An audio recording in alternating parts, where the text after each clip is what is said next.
El día de hoy, hagan silencio por favor. El día de hoy les voy a hablar sobre los organismos creados por transgénesis. Juan Pablo, ¿me puedes?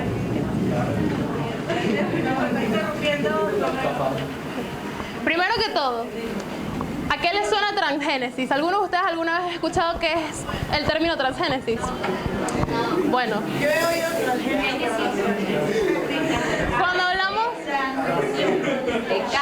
Cuando hablamos de algo transgénico, hablamos de un organismo al cual se le han añadido genes que no pertenecen al de este mismo individuo.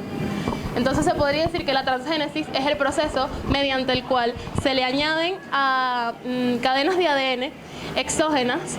Cuando hablamos de exógenas son que no pertenecen a este mismo individuo a un organismo. Hay diferentes tipos de transgénesis. Existe la transgénesis con pistolas de genes, en la cual se inyectan genes a diferentes organismos y mediante el uso de bacterias o virus que vienen con estos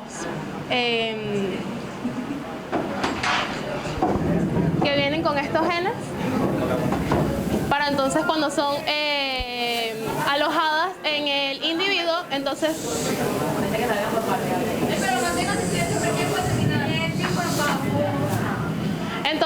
procede a suceder la transgénesis. Prosigue. Todavía no viene la parte contigo. ¿Para qué sirve la transgénesis? La transgénesis tiene diferentes usos. La mayoría de estos son de estudio, pero también la mayoría de los usos de la transgénesis son a método de estudio, pero también existen muchos cuando son aplicados en animales y en vegetales que ayudan a evolucionar o a dar un mejor rendimiento de los individuos a los cuales se les está ofreciendo. La transgénesis en animales. Hay varios tipos de transgénesis. Yo les voy a hablar de la transgénesis en animales más comunes y las menos aburridas. La transgénesis por microinyección de cigotos. Esta consta de 3 fases. En la primera fase se toman óvulos fertilizados que se consiguen sometiendo a las hembras a procesos en los cuales llegan a una superovulación y entonces procede a hacerse la fertilización fuera de la madre, o sea, in vitro. En la segunda fase, los cigotos obtenidos se manipulan a uno y con una micropipeta a modo de aguja, entonces se le insertan el ADN.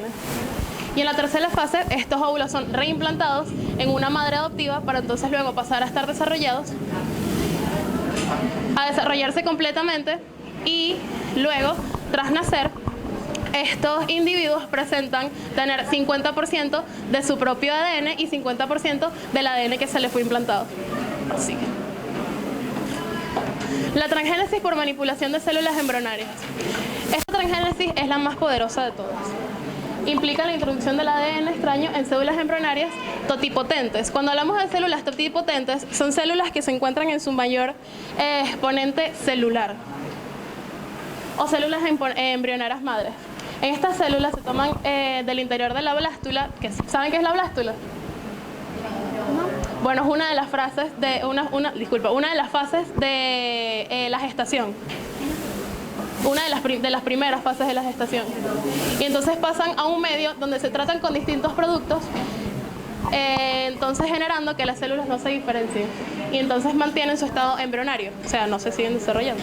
El ADN extraño entonces se introduce en las células ES y después, luego, mediante diversas técnicas, las células son reintroducidas en la blástula para entonces luego ser reimplantadas en la hembra y entonces seguir desarrollándose y luego ya sucede lo mismo que vimos con la transgénesis anterior. Prosigue.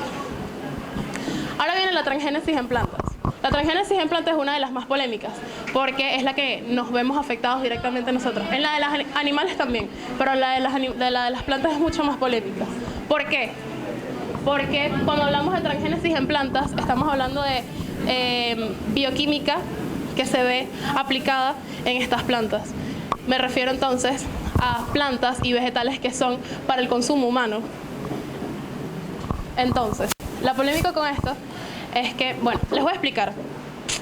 Anualmente, aproximadamente el 10% de los cultivos que se dan a nivel mundial se pierden debido a diferentes tipos de hierbas que pudren este tipo de cultivos. También como diferentes insectos o cosas que pueden afectar a estos cultivos. En la industria agropecuaria, lo que hacen entonces es que le suministran herbicidas a estas plantas. El problema con estos herbicidas es que estos herbicidas son bastante tóxicos para los humanos y al ser consumidos presentan un gran índice de alergias y de toxicidad.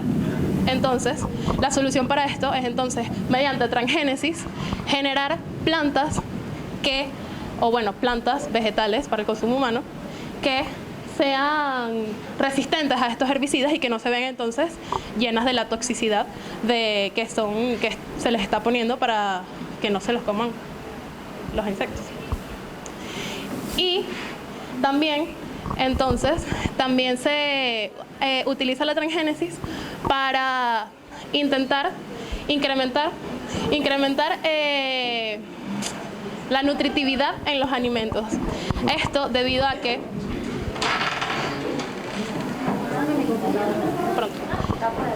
ya voy rápido. Esto debido a que actualmente se está presentando un déficit en diferentes partes del mundo, tales como Asia o África, en niños, de vitamina A y de betacaroteno. Precisamente por esto, las personas encargadas del transgénesis están entonces queriendo hacer plantas o vegetales que se encuentren con un mayor índice de vitaminas. Entonces, ahora teniendo esto en cuenta, y teniendo en cuenta entonces que para poder hacer transgénesis en plantas es necesario entonces, ciérrame la puerta. Es necesario entonces que se encuentre un gen que cambie o que incremente o disminuya cierta reacción, tal así como en la de las plantas que necesitan para ser resistentes a los herbicidas. Entonces, teniendo en cuenta esto, ¿piensan ustedes que la transgénesis es buena o es mala para los vegetales de consumo humano? Bueno, les voy a responder.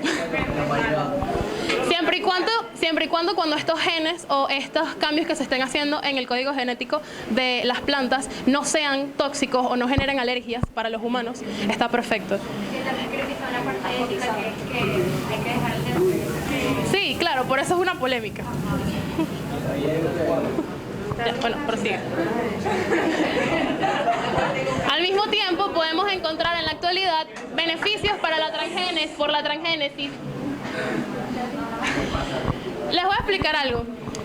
Para que ustedes saben que es una vacuna, todos saben que es una vacuna, ¿no? Bueno, las vacunas tienen un proceso muy específico para poder producirlas. Ellas necesitan tener un proceso específico, necesitan tener cierta temperatura específica y estar de paso, además, en un ambiente estéril. Precisamente por esto, en países subdesarrollados tienen problemas para el desarrollo de estas vacunas, porque ya encuentran problemas con la producción, o con el traslado, o con el mismo mantenimiento, o sea, de estas vacunas. Precisamente por conservación de las vacunas. Gracias, profe. Precisamente por esto, ahora se están generando vacunas comestibles, que se ven presentadas de la siguiente manera. Son sintetizadas diferentes genes que se encuentran en las vacunas, son sintetizadas en las plantas. Por lo menos, uno de los ejemplos el ejemplo más desarrollado que se ve actualmente es en las plantas de tabaco. Se le inyecta entonces, se le sintetiza a las plantas de tabaco el gen que se encuentra en las vacunas para la hepatitis B. Y entonces luego se ve reflejado en las hojas. El gen se ve reflejado en las hojas de las plantas de tabaco. Esto significa que luego, al ser consumidas por el humano, parte de esta vacuna se verá dentro del organismo. También se pueden dar otros ejemplos, como con el cólera, y entonces también se produce en frutas o verduras como patatas o bananas. El problema con estas vacunas es que no tienen la misma efectividad que una vacuna directa, pero es muchísimo más barato. No tienen la misma efectividad porque, obvio, al tú vacunarte te estás vacunando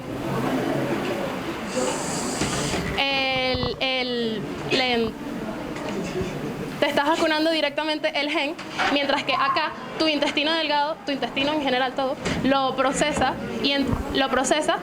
y así te ves beneficiado. Sí, sí. Se ven beneficiados para entonces tener cierto inmunidad a estas enfermedades. Ya, pásalo. ¡Confusión! En conclusión, Guillermo, agáchate.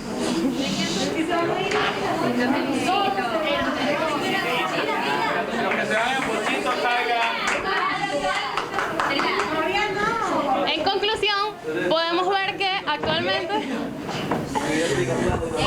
Ya, calma. Actualmente, la transgénesis es uno de los métodos para poder desarrollar alimentos y animales más efectivos. Y se está viendo muy desarrollado porque estamos en la búsqueda precisamente de la mejora de nuestra especie. Estamos viendo la mejora de nuestra especie y la transgénesis nos ayuda a ello. Gracias.